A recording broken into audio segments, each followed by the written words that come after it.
देश take Ninja पर आपका स्वागत है। तो देखिए, पिछली वीडियो में हमने इनलाइन फ्रेम से रिलेटेड एक टॉपिक कवर किया था। तो आज हम इस वीडियो में इसका प्रैक्टिकल करेंगे। अगर आपने इस वीडियो को नहीं देखा तो ऊपर आई बटन पे आपको उसका लिंक मिल जाएगा।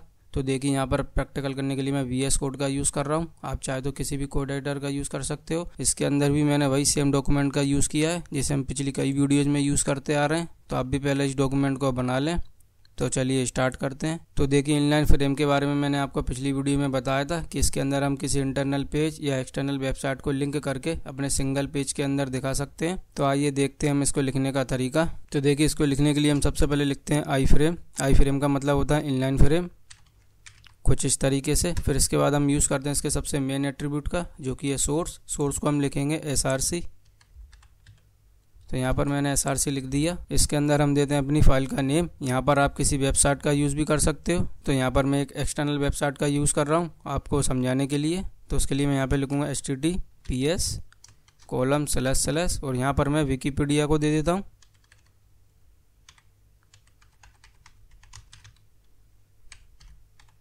तो देखिए, आप इस वेबसाइट के बारे में पहले से ही जानते होंगे। मैं इसका यूज़ कर रहा हूँ आपको समझाने के लिए। इतना करने के बाद आप अपने आई फ्रेम को क्लोज कर दोगे फॉरवर्ड/ लगाकर। तो यहाँ पर मैंने इसको क्लोज कर दिया कुछ इस तरीके से। उसके बाद मैं यहाँ पर Ctrl+S दबाऊँगा सेव करने के लिए और इसे अपने ब्राउज़र के अंदर ओपन कर लूँगा। तो यहाँ से मैं इसे अपने ब्राउज़र के अंदर ओपन कर लेता हूँ। ये देखिए, यहाँ पर जो हमारा आई फ्रेम है वो भी शो होने लग गया और इसके अंदर जो वेबसाइट हमने लिंक की थी वो भी शो होने लग गई। ये देखिए, कुछ इस तरीके से। मैं इसको थोड़ा जूम करके बता देता हूँ। ये देखिए, तो ये भी हमारी बिल्कुल प्रॉपर वर्क कर रहा। मैं इसके अंदर कहीं भी क्लिक कर सकता हूँ। ये देखिए, कुछ इस तरीके से। तो अब हम इसके कुछ एट्रीब्यूट्स का यूज़ करेंगे। तो चलिए चलते हैं हम वापस अपने एडिटर के अंदर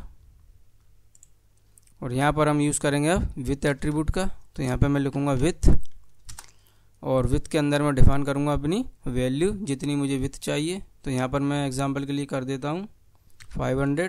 500 का मतलब है यहाँ पे 500 पिक्सल। अगर आप परसेंट में वैल्यू देना चाहते हो तो आप यहाँ पे लिखते %, कुछ इस तरीके से। तो यहाँ पर मैं पिक्सल में वैल्यू दे रहा हूँ और यहाँ पर मैं Ctrl+S दबा के इसको सेव कर लेता हूँ। वापस जाता हूँ अपने ब्राउज़र के अंदर, रिफ़्रेश करता हूँ और ये देखिए, अब जो इसकी विथ है वो पहले से और ज़्यादा बढ़ गई। ये देखिए, मैं यहाँ पर इसकी विथ को थोड़ा कम कर देता हूँ। मैं यहाँ कर देता हूँ 450 पिक्सल। तो यहाँ पर मैं Ctrl+S दबा के इसे सेव करूँगा, ब्राउज़र में जाऊँगा, मैं इसे रिफ़्रेश करूँगा और ये देखिए, यहाँ पर अब जो इसकी विथ है वो थोड़ी कम हो गई। तो देखिए, जिस तरीके से हमने विथ बढ़ाई थी उस तरीके से हम इसकी हाइट भी बढ़ा सकते हैं। तो उसके लिए हम यहाँ पे यूज़ करेंगे हाइट एट्रीब्यूट का। तो मैं वापस जाता हूँ अपने एडिटर में और यहाँ पर मैं लिखूँगा इस बार हाइट, कुछ इस तरीके से। और इसके अंदर भी आप पिक्सल % दोनों में वैल्यू दे सकते हो। तो यहाँ पर मैं इसकी हाइट कर देता हूँ एग्जांपल के लिए 400। उसके बाद मैं यहाँ पर Ctrl+S दबा के इसे सेव करूँगा, ब्राउज़र में जाऊँगा और यहाँ पर रिफ़्रेश करूँगा और ये देखिए, जो इसकी हाइट है वो पहले से और भी ज़्यादा बढ़ चुकी है। मैं इसकी हाइट को थोड़ा कम करके दिखाता हूँ। तो देखिए, यहाँ पर मैं कर देता हूँ 300 का मतलब यहाँ पे 300 पिक्सल।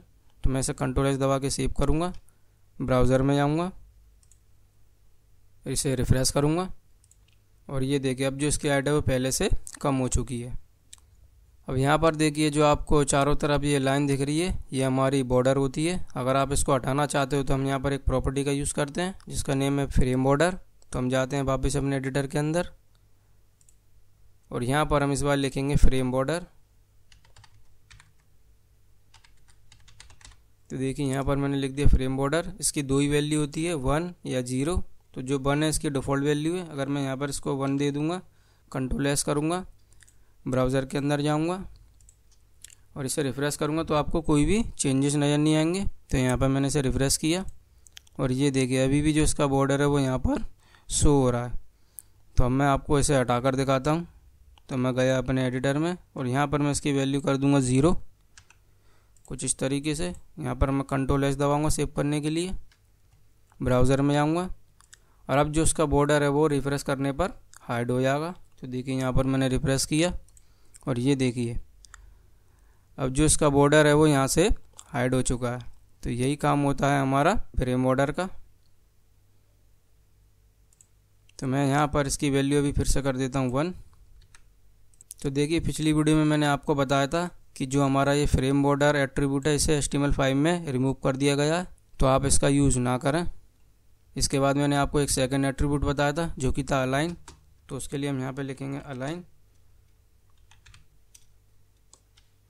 तो देखिए अलाइन एट्रीब्यूट का यूज़ करते हैं हम अपनी आई फ्रेम की अलाइनमेंट करने के लिए। तो यहाँ पर मैं इस आई फ्रेम की अलाइनमेंट करके दिखाता हूँ। तो देखिए अभी प्रेजेंट में सिर्फ इसकी 2 ही वैल्यू काम कर रही है, एक लेफ़्ट और राइट, क्योंकि ये एट्रीब्यूट भी हमारा HTML5 में हटा दिया गया है। तो आप भी इसका यूज़ ना करें क्योंकि ये काम हम CSS के अंदर कर सकते हैं। तो मैं यहाँ पर पहले इसकी वैल्यू को लेफ़्ट करके बताता हूँ जो कि इसकी डिफ़ॉल्ट वैल्यू है। तो यहाँ पे मैंने लिखा लेफ़्ट, फिर मैं इसे Ctrl+S दबाकर सेव कर लेता हूँ। ब्राउज़र में जाता हूँ और यहाँ पर मैं इसे रिफ़्रेश करूँगा। तो देखिए अभी भी जो हमारा आई फ्रेम है वो लेफ़्ट में अलाइन है, क्योंकि लेफ़्ट जो है वो इसकी डिफ़ॉल्ट वैल्यू है। अब मैं इसकी अलाइनमेंट आपको राइट में करके दिखाता हूँ। तो मैं वापस जाता हूँ एडिटर में और यहाँ पर मैं इस बार कर देता हूँ राइट। उसके बाद मैं यहाँ पर Ctrl+S दबा के इसको सेव कर लूँगा।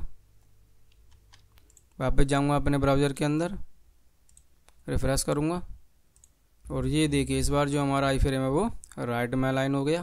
तो देखिए जो यहाँ पर हमारा आई फ्रेम है वो बिल्कुल प्रॉपर वर्क कर रहा है। अगर देखिए आप इस आई फ्रेम को टारगेट करना चाहते हो अपने एंकर टैग के अंदर तो वो भी आप कर सकते हो। तो उसके लिए मैं जाता हूँ अपने एडिटर के अंदर।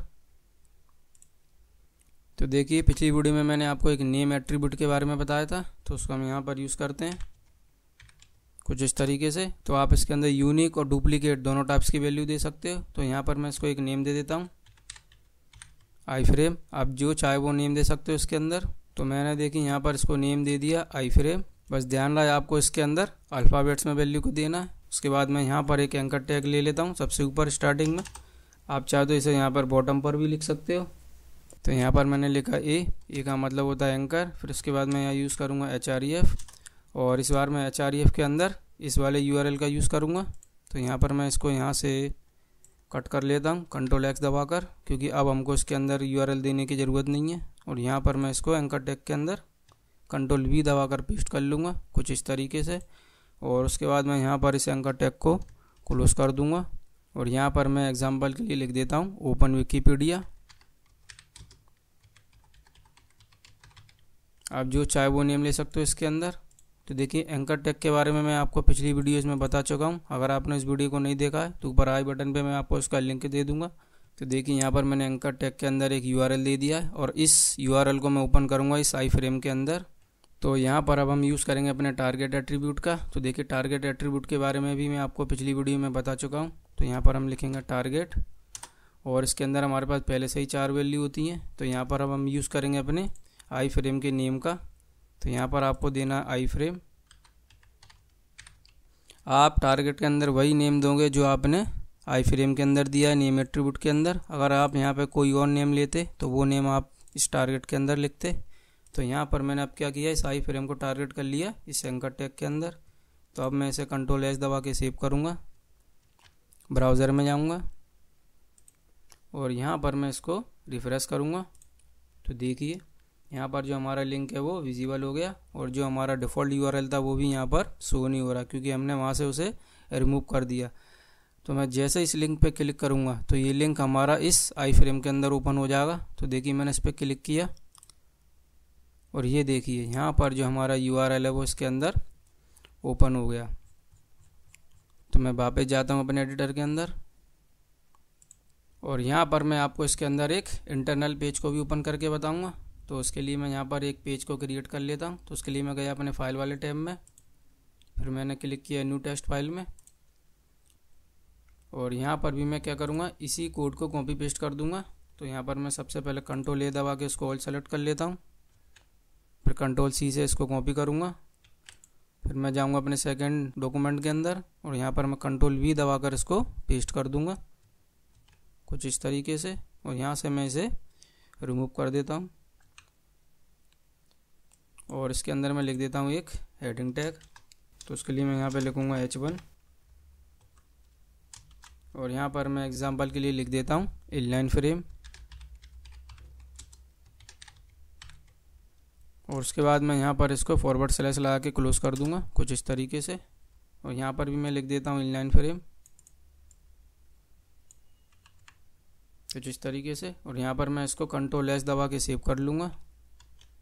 तो ये देखिए मुझसे सेव होने के लिए लोकेशन के लिए पूछ रहा है, तो मैं इसको सेम डायरेक्टरी के अंदर ही सेव कर देता हूँ। यहाँ पर जो मेरी फर्स्ट वाली फाइल है वो पड़ी हुई है, तो यहाँ पर मैं इसको नेम दे देता हूँ आई फ्रेम कुछ इस तरीके से। उसके बाद मैं यहाँ पर सेव पे क्लिक करूँगा और जो मेरा सेकंड डॉक्यूमेंट है वो भी यहाँ पर सेव हो चुका है। तो मैं जाता हूँ अपने फर्स्ट वाले डॉक्यूमेंट के अंदर और यहाँ पर मैं क्या करता हूँ एक और एंकर टैग क्रिएट कर लेता हूँ।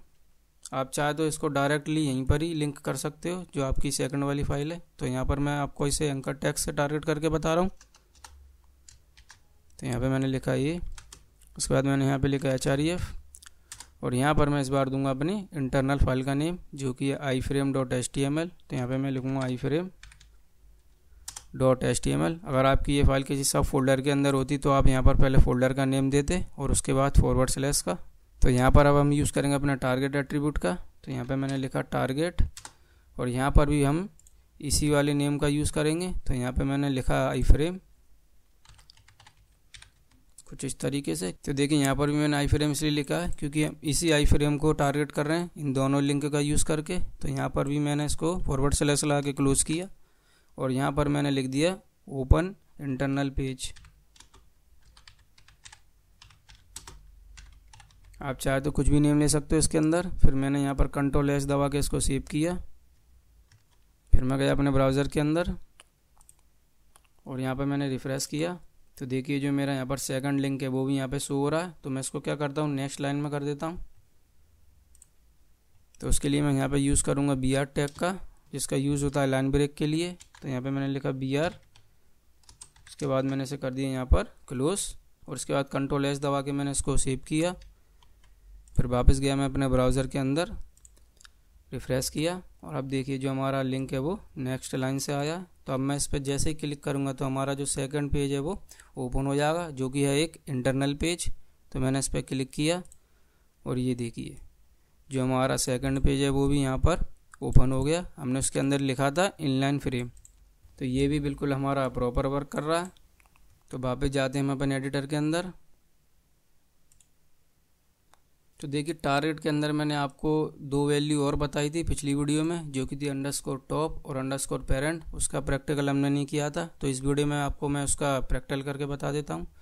तो यहाँ पर हमको इस आई फ्रेम के अंदर लिंक को क्रिएट करना होगा, तभी जो _top और _parent है वो हमको समझ में आएगा। तो मैं यहाँ पर गया अपने सेकंड पेज के अंदर और यहाँ पर हमको यूज़ करना पड़ेगा एक एंकर टैग। तो उसके लिए मैंने यहाँ पर लिखा ये, फिर मैंने यहाँ पर यूज़ किया HREF और यहाँ पर भी मैं क्या करता हूँ विकीपीडिया का ही URL दे देता हूँ। तो यहाँ पे मैंने लिखा https:// और यहाँ पे मैंने लिखा www.wikipedia.org। अब जो चाहे वो URL का यूज़ कर सकते हो। फिर उसके बाद मैंने यहाँ पे इसको क्लोज कर दिया। तो यहाँ पर मैं एग्जांपल के लिए लिख देता हूँ ओपन विकी कुछ इस तरीके से। तो यहाँ पर मैंने कंट्रोल एस किया।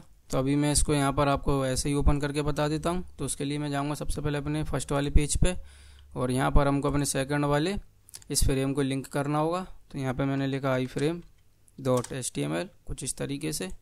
फिर यहाँ पर मैंने कंट्रोल एस दबा के इसको सेव किया, वापस गया अपने ब्राउज़र के अंदर, यहाँ पर रिफ़्रेश किया और ये देखिए इस बार जो हमारा लिंक है वो आई फ्रेम के अंदर शो हो रहा है। लेकिन अभी मैं इसको क्लिक करूँगा तो ये लिंक हमारा आई फ्रेम के अंदर ही ओपन हो जाएगा। तो देखिए मैंने इस पर क्लिक किया और ये देखिए ये लिंक अभी हमारा आई फ्रेम के अंदर ही ओपन होने लग गया। लेकिन अब मैं इसकी टारगेट की वैल्यू _top कर दूंगा तो अब जो हमारा ये लिंक है वो इस पूरी विंडो के अंदर ओपन हो जाएगा। तो मैं आपको इसे देकर दिखाता हूँ। तो मैं गया अपने सेकंड वाले पेज में और यहाँ पे मैंने लिखा टारगेट और इसके अंदर मैंने वैल्यू कर दी _top।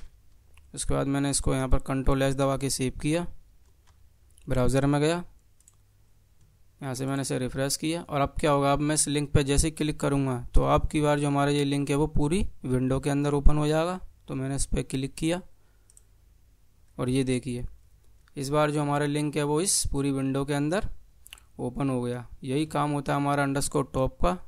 तो मैं वापस जाता हूँ अपने एडिटर के अंदर और यहाँ पर मैं इसकी सेकंड वैल्यू भी देकर दिखा देता हूँ जो कि थी अंडरस्कोर पेरेंट। तो यहाँ पे मैंने यूज़ किया अंडरस्कोर पेरेंट कुछ इस तरीके से। फिर यहाँ पर मैंने Ctrl+S दबा के इसे सेव किया। तो देखिए मैंने यहाँ पर वैल्यू दे दी अंडरस्कोर पेरेंट। तो देखिए अब क्या होगा, मैं जैसे इस लिंक पे क्लिक करूँगा तो जो भी इसका पेरेंट होगा उसके अंदर ये लिंक ओपन हो जाएगा। तो मैं जाता हूँ अपने ब्राउज़र के अंदर, यहाँ पर मैं बैक आता हूँ, रिफ्रेश करता हूँ। तो देखिए अब मैं जैसे इस लिंक पे क्लिक करूँगा जो भी इसका पेरेंट होगा उसके अंदर ये लिंक ओपन हो जाएगा। तो हमारे केस में हमारे आई फ्रेम का कोई भी पेरेंट नहीं है, इसका मतलब है कि ये करंट विंडो के अंदर ओपन हो जाएगा। तो मैं इस पर क्लिक करता हूँ और ये देखिए ये हमारा पूरी विंडो के अंदर ही ओपन हो गया, क्योंकि हमारे केस में कोई भी पेरेंट नहीं है इसलिए ये करंट विंडो के अंदर ओपन हो गया। तो मैं वापस आया बैक, फिर से क्लिक करके बताता हूँ। तो ये देखिए फिर से ये करंट विंडो के अंदर ओपन हो गया। आप इसके अंदर अलग अलग टाइप की वेबसाइट को या अपने इंटरनल पेज को लिंक करके इसकी प्रैक्टिस कर सकते हो। तो देखिए रियल टाइम में हम इसका ज़्यादातर यूज़ करते हैं गूगल मैप्स को एम्बेड करने के लिए या फिर किसी यूट्यूब की वीडियो को एम्बेड करने के लिए। तो इस वीडियो में हमने सीखा इनलाइन फ्रेम के बारे में। इसकी नेक्स्ट वीडियो में हम सीखेंगे मार्कीटेक के बारे में। तो इस वीडियो को भी देखना ना भूलें। तब तक के लिए थैंक्स फॉर वॉचिंग।